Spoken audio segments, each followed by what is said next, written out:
Don't kill me! Don't kill me, man! I'm not going to kill you. I want you to do me a favor. I want you to tell all your friends about me. What are you? I'm Nerdy Somethings.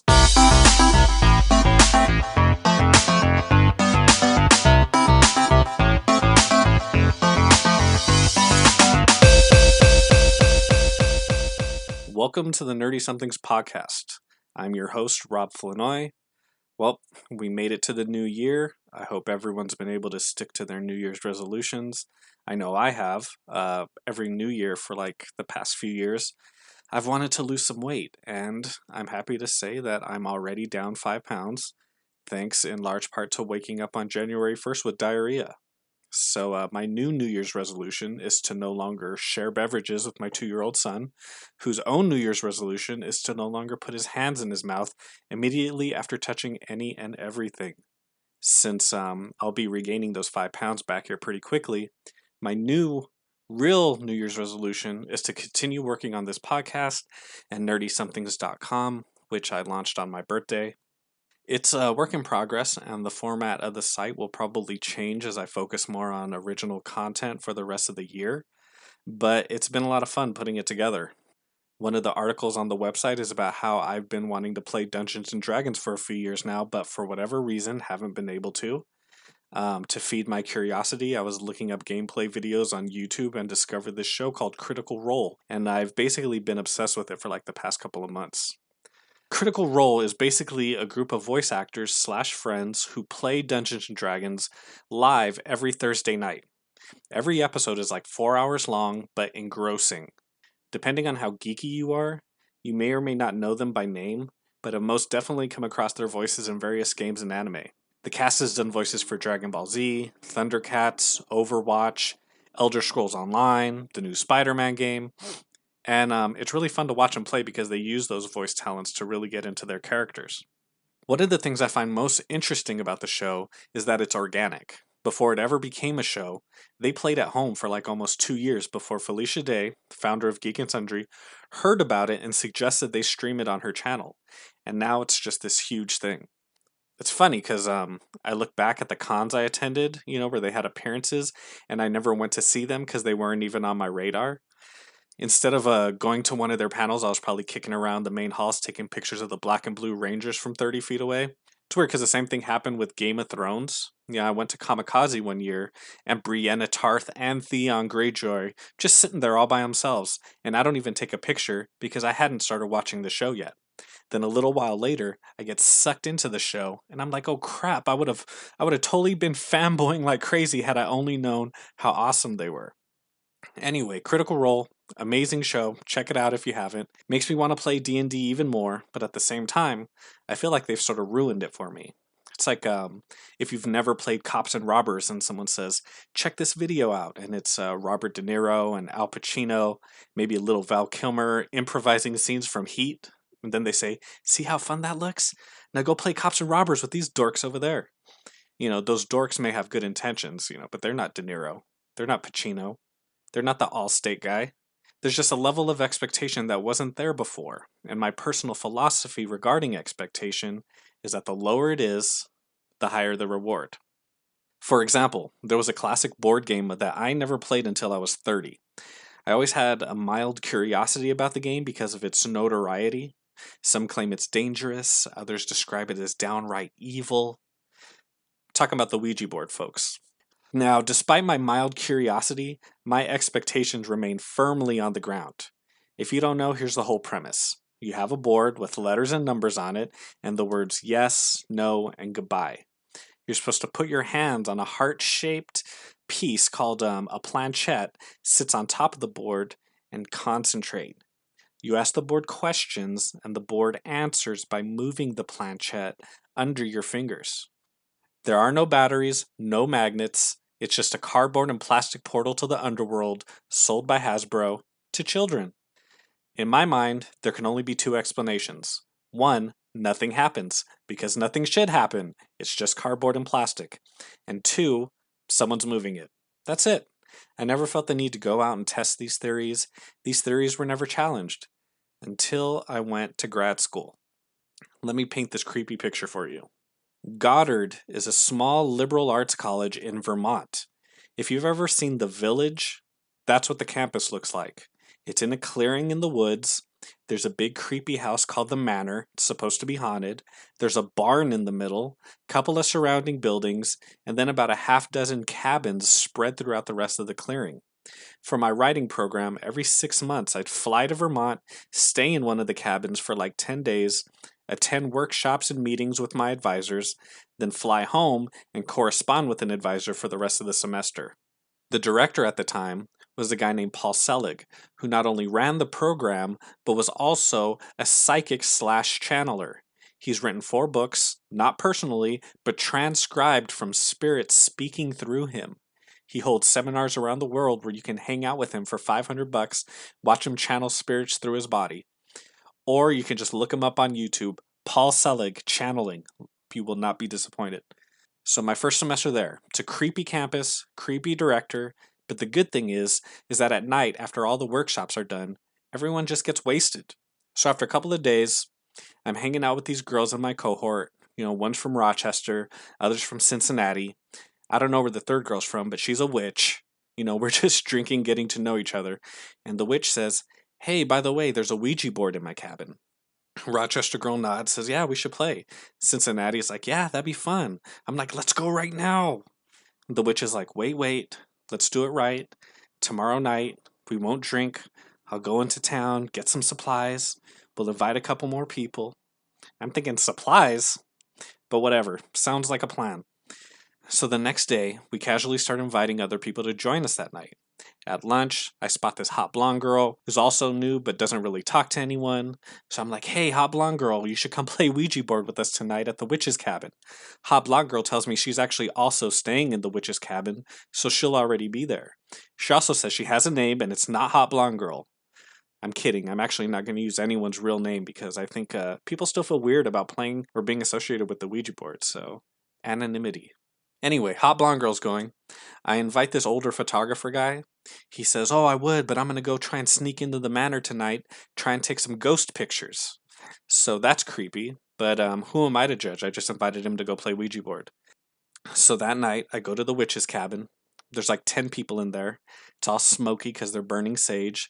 There's a Ouija board sitting right in the middle of a long dining table with lit candles on it.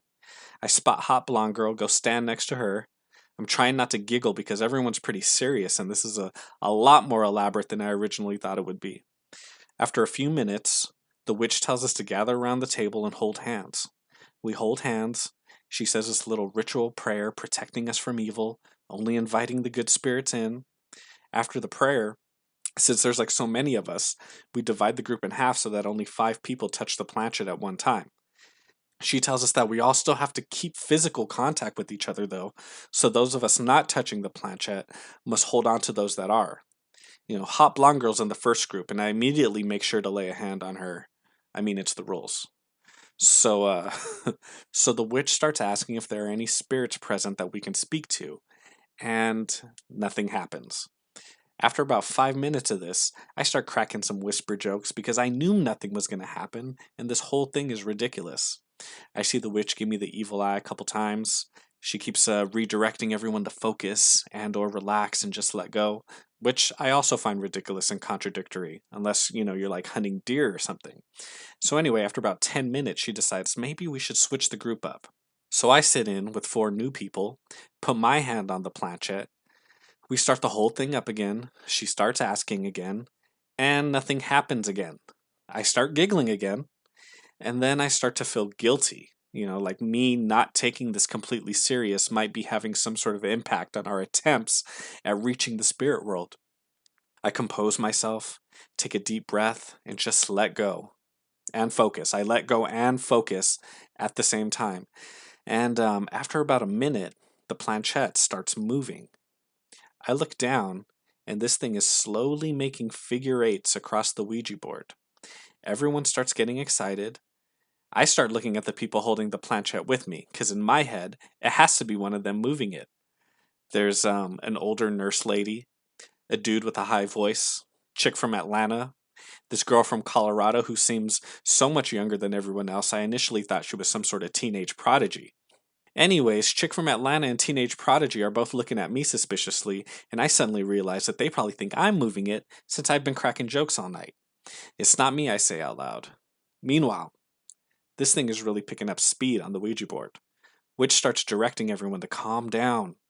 She then asks again if there are any spirits we can talk to. The planchette suddenly stops on the word yes for like 3 seconds, jumps right back into the high-speed figure eights. The witch asks another question. Did you live here, on these lands? The planchette suddenly stops on the word no for like 2 seconds, then jumps right back into the figure eights. Witch starts looking around, fishing for questions. Cincinnati asks, hey, ask if it's related to any of us. Witch starts nodding. Are you related to any of us sitting here at the table? Planchette just continues to do figure eights for like 10 more seconds before finally stopping on yes. Everyone sort of collectively gulps. Now, when the Ouija board said this, part of me wanted this spirit to be related to me, because that'd be crazy. Another part of me didn't want anything to do with it, because that'd be crazy.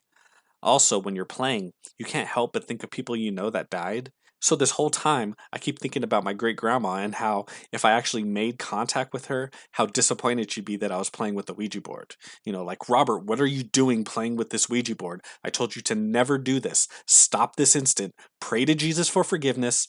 P.S. I love and miss you. So, those are my thoughts. Oh, and one more thought. Someone is freaking moving this thing, and whoever this spirit is related to, that's my prime suspect. Anyway, we're all sitting there freaked out. The dude with the high voice says, we should ask him what their name is. Witch starts nodding. Spirit, what was your given name? Everyone's eyes are glued to the board. The planchette keeps doing figure eights. Faster, faster, faster, before finally stopping on E. U. G. Suddenly, out of nowhere, chick from Atlanta jumps to her feet, backs away from the table. Everyone turns and looks at her. Dude with the high voice asks if she's okay. Chick from Atlanta is shaking her head. Teenage prodigy starts asking what's wrong. After a long pause, chick from Atlanta finally says, I had a grandpa named Eugene. Older nurse lady starts nodding sympathetically. I look back at hot blonde girl. We both give each other one of those, is this really happening looks? Now, theoretically, chick from Atlanta should be my prime suspect, for whoever's moving the planchette. But she's not touching it anymore, and I look down, and it's still doing those figure eights across the board. Is your name Eugene? The witch asks out of nowhere, breaking our stunned silence. Everyone else looks back to the board. There's no response. Just figure eights. Rochester girl, who's been pretty quiet all night, chimes in, says, maybe the chick from Atlanta needs to be touching the planchette. Chick from Atlanta immediately shakes her head, says, I'm not touching that thing again. Teenage prodigy's like, maybe you just need to touch one of us who's touching it. Chick from Atlanta just stands there, not budging. Dude with a high voice pipes in, says, this is what we came here for. Sorry. Slowly, reluctantly, chick from Atlanta walks back to the table, puts her hand on teenage prodigy's shoulder. We all look back to the board. This whole time, the planchette hasn't stopped moving. The witch asks if the spirit's name is Eugene. The planchette immediately goes to yes. The witch asks, are you the chick from Atlanta's grandpa? The planchette immediately goes to yes again. The witch asks, do you have a message for her? After a moment, the planchette slows down, spells out the word love, then stops on the word goodbye. Mind blown. Everyone feels emotionally drained, decides to call it a night. I ask Hot Blonde Girl if she'd like to go get some coffee at the cafeteria. She agrees. We get some coffee, we're walking back towards the cabins, both trying to figure out exactly what the heck we just witnessed. We run into the older photographer guy I'd invited earlier. We tell him what just happened. He nods like it's the most normal thing to have ever happened in the world. I ask if he took any good photographs inside the manor. He says, see for yourself. He opens up his laptop, opens an image gallery with about 20 thumbnails in it. We're clicking through, Everything seems pretty normal. Then about the 13th picture, in the den of the manor, you can see the blurry shape of a man wearing a black suit with a black top hat, holding a cane. 12th and 14th pictures, same den, almost the same shot. Nothing out of the ordinary. I look back at the guy. He says, "Trippy, right? I didn't notice anything out of the ordinary when I was in there." He walks off. Hot Blonde Girl and I are officially even more freaked out. We start walking down the path to where it forks off, one way leading to the Hot Blonde Girl's cabin, other way leading to mine. We stop. I turn to Hot Blonde Girl, pat her on the shoulder, say, "Well, good luck trying to go to sleep tonight." She laughs. We go our separate ways. I get back to my cabin. I'm laying in bed, freaking out. I'm racking my brain trying to figure it out. Everyone in that room had only known each other for like 2 days. No one could have known the chick from Atlanta's grandpa's name was Eugene. Even when she left the table, the planchette kept moving but didn't answer any more questions until she touched the teenage prodigy's shoulder. My phone chimes and I literally jump out of bed because I'm so on edge. I look at my screen. It's a Facebook friend request from the Hot Blonde Girl. Oh dang. I accept. I send a message. "Can't sleep?" She responds, "Keep hearing noises. I think it's Eugene." I respond, "Want some company?" She responds, "Yes." I walk over to the cabin. Hot Blonde Girl lets me in. We sit down and talk for like 3 straight hours. In this conversation, I find out that despite how everyone who goes to this college in Vermont flies in from all over the country, Hot Blonde Girl lives 15 minutes away from me in LA. We both agree that when we get back, we should totally hang out, which we do. So anyway, to make a long story short, 6 years later, Hot Blonde Girl and I are still together. Not only that, she's the mother of my child. I had the lowest expectations when it came to spending the night playing the Ouija board. And the high reward? Oh, just a conversation with the dead and a relationship that led to new life. And to think, if that witch would have never brought up the Ouija board, our 2-year-old son Eugene may not even exist today. His name's Robert.